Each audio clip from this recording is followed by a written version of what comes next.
투자의 신 워런 버핏이 극찬했습니다. 중요한 건 공짜죠. 살다 보면 계산이 필요한 순간이 있죠. 안녕하세요. 윤정용의 인생 계산기입니다. 신사임당님과 함께 회계를 하고 구독자 수가 500명이 넘었습니다. 회계가 재밌구나. 눈을 뜨시고 회계하고 싶은 마음으로 인생 계산기에 오셔서 구독과 좋아요를 눌러주셨어요. 대단히 감사합니다. 그리고 환영합니다. 우리 함께 회계하시죠. 기업의 재무제표를 봐야 좋은 기업인지 나쁜 기업인지 가려낼 수 있다고 했잖아요. 재무제표를 보는 이유는 내가 기업에 투자할 때, 주식을 살 때, 내가 이직을 할 때, 취업을 할 때도, 돈을 빌려줄 때도 모두 해당됩니다. 다 뭘 봐야 된다고요? 바로 재무제표를 봐야 되죠. 그럼 재무제표는 어디서 봐야 되죠? 다트입니다. 마트 말고요. 다트. DART, Data Analysis, Retrieval and Transfer System의 줄임말 DART, DART입니다. 벌써 여러분들 회계어 하나 배우셨죠? DART는 금융감독원 전자공시 시스템입니다. 투자의 신 워런 버핏이 한국의 다트를 세계 최고의 수준이라고 극찬했습니다. 한국처럼 기업의 궁금증을 언제 어디서나 인터넷으로 바로 확인할 수 있는 나라는 없다 이렇게 말했죠. 다트는 기본적으로 자산 120억 이상이 된다면 상장사든 비상장사든 누구나 볼 수 있도록 전자공시 시스템에 공시를 해야 합니다. 여기서 공시란 사업의 내용, 영업 실적, 재무 상태와 같은 기업 정보를 누구나 볼 수 있도록 알리는 제도를 말합니다. 중요한 건 공짜죠. 공짜. 24시간 언제든지 접속해서 공짜로 볼 수 있다는 겁니다. 문제는 뭔지 아세요? 아무도 보지 않는다는 거죠. 이 영상도 아무도 보지 않을까봐 심히 걱정되고 두렵습니다. 자, 그럼 이제 다트를 보러 가볼까요? 자, 포털 사이트에서 다트 또는 전자공시 시스템이라고 검색해 볼까요? 이렇게 다트 전자공시, 다트만 검색하셔도 이렇게 뜹니다. 클릭하시고 제일 위에 전자공시 시스템 대한민국 기업정보의 창 다트라고 써있죠? 클릭해 보겠습니다. 클릭하시면 이 화면이 나오셔야 돼요. 가끔 모바일 화면으로 어두운 배경으로 모바일 화면 나오거든요. 그럴 경우에는 드래그 하셔서 하단에 PC 화면으로 클릭하시면 이 화면이 나옵니다. 우리가 주로 볼 화면은요, 바로 여기 가운데 보이시죠? 신속하고 투명한 공시, 세계 속의 초인류 자본시장을 만들어 나갑니다. 이렇게 써있는 이 아래 박스 있죠? 이 박스를 가장 많이 사용할 겁니다. 이 회사명에다가 여러분들이 관심 있는 회사들을 입력하시면 되겠죠? 그러면 이 박스를 이용하기 전에 우리 한번 화면 전체를 보여드려 볼게요. 여기 보시면 통합검색이라고 있습니다. 통합검색에다가 키워드를 입력할 수 있어요. 우리가 아까 봤던 이 박스는 회사 이름을 검색하는 거고요. 이 통합검색은 회사 이름도 좋고요. 키워드도 좋고요. 요즘 이슈되는 것들도 좋습니다. 자, 그러면 핫한 그룹 있죠. 바로 BTS. BTS를 검색해 보시면 정해진 기간 날짜에 맞춰서 국민은행에서 BTS에 관련된 상품, 적금을 만들었다. 공시 내용이 있겠죠. 여기 연희정보통신에서는 방탄소년단 관련해가지고 무슨 또 뭘 공시했나요? VGMT도 있고요. 넷마블, BTS 월드 이런 것들 다 나옵니다. 바이오 쪽으로 관심 있으신 분들은 바이오시밀러 같은 거를 검색하시면 이렇게 쭉 바이오시밀러 관련돼서 공시한 회사들의 자료들을 우리가 다 볼 수가 있습니다. 제가 애정하는 우리 트와이스 검색하면 트와이스가 이렇게 쭉 나오겠죠. 네, JYP도 한번 검색해 볼까요?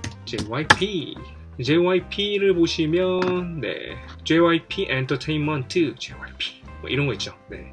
그런데 이건 뭐죠? 이 솔트웍스 보니까 단위, 달러, 유로, JYP라고 되어 있는데 아마 JPY 엔화를 잘못 쓴 것 같아요. 이러면 혼날 것 같은데 네, 이런 것들도 있습니다. 신사업 프로젝트를 준비할 때 이 통합 검색을 통해서 키워드를 검색해 보시면 공시된 자료를 볼 수가 있어요. 네, 그런 공시된 자료를 참고하셔도 굉장히 좋겠죠. 자, 다시 메인 화면으로 돌아와서요. 통합 검색 아래 보시면 여기 많이 본 문서가 있습니다. 이 많이 본 문서는 네이버나 다음에 그런 포털 사이트의 실시간 검색어라고 생각하시면 돼요. 현재 사람들이 가장 많이 보고 있는 공시 내용을 보여주는 거예요. 지금 보니까 신세계의 영업실적입니다. 신세계 영업실적.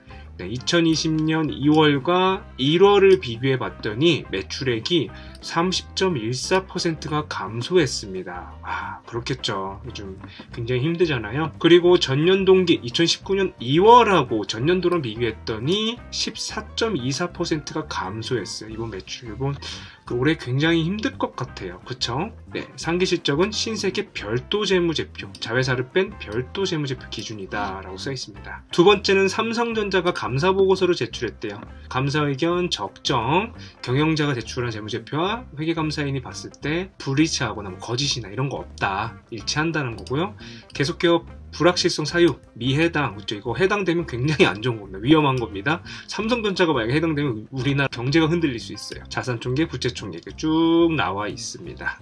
4위는 오리온, 5위는 한국가스공사입니다. 자, 이 가운데 가시면 오늘의 공시라고 해서요. 유가증권, 코스닥, 코넥스, 기타로 이렇게 나눠놨습니다. 유가증권은 우리 아시죠? 코스피, 코스닥은 코스닥, 코넥스, 그리고 기타, 비상장 기업들을 이렇게 기업을 4가지로 분류한 거예요. 그래서 유가증권에 해당되는 경우에는 여기 보시면 신세계 앞에 유딱지 있죠. 유딱지. 이 유가 바로 코스피 상장사다라는 거고요. 코스닥 상장사의 경우는 이 코딱지. 코딱지를 붙여놓습니다. 그리고 코넥스 상장사다 이러면 이렇게 넥딱지를 붙여놓습니다. 넥딱지. 이거 횡령 배임 발생했네요. 비상장 기업의 경우에는 기딱지를 붙습니다. 기딱지. 앞에 기가 붙어있으면 이건 비상장 기업이구나 라고 생각하시면 됩니다. 여러분들이 상장 기업과 비상장 기업이라고 해서 상장 기업은 좋고 비상장 기업은 나쁘다 라고 생각하시면 안 돼요. 왜냐면 비상장 기업에도 매출이 1조가 넘는 그런 기업들이 있습니다. 흙 속의 진주 같은 기업들이 있습니다. 단단하고 수익성 높은 기업들, 그런 기업들이 있기 때문에 우리가 항상 눈여겨봐 줘야 됩니다. 그런 회사들이 상장사로 올라오면 굉장히 핫한 기업이 되겠죠. 회사 이름을 검색해 볼게요. 신세계 인터내셔널 검색. 기간은 전체, 그러니까 공시한 모든 보고서를 보겠다는 겁니다. 여기로 오시면 정기공시, 많은 내용들이 있지만 이 중에서는 우리 정기공시만 봐도 충분합니다. 정기공시 중에서도 1년 단위로 제출하는 보고서가 있어요. 사업보고서입니다. 이 사업보고서에 다 들어가 있다 생각하시면 돼요. 패키지라고 생각하시면 됩니다. 사업보고서 클릭하시고요. 닫으시고 검색을 누르시면 지금까지 공시한 전체 기간에 따라서 여기 보시면 1999년부터 2020년까지 전체 기간에 따라서 공시한 내용들이 여기 쭉 나와 있죠. 자, 여기 보시면 기재정정이라고 써있는 것을 한번 클릭해 보시면요, 내용을 정정했다. 여기 보니까 임원의 보수나 이런 주권 등에 관한 사항을 정정했어요. 정정해서 다시 올렸다라고 해서 기재정정이라고 보시면 될 것 같습니다. 그럼 2018년도 거, 이제 2019년도 나오겠지만 굉장히 2018년도 게 가장 최근이라고 보시면 돼요. 사업보고서로는 2018년도 사업보고서를 보니까요. 구독과 좋아요는 이 영상을 꾸준히 만들 수 있는 힘을 줍니다. 구독과 좋아요 누르실 때 계산기 두드리지 마시고 그냥 눌러주세요. 감사합니다.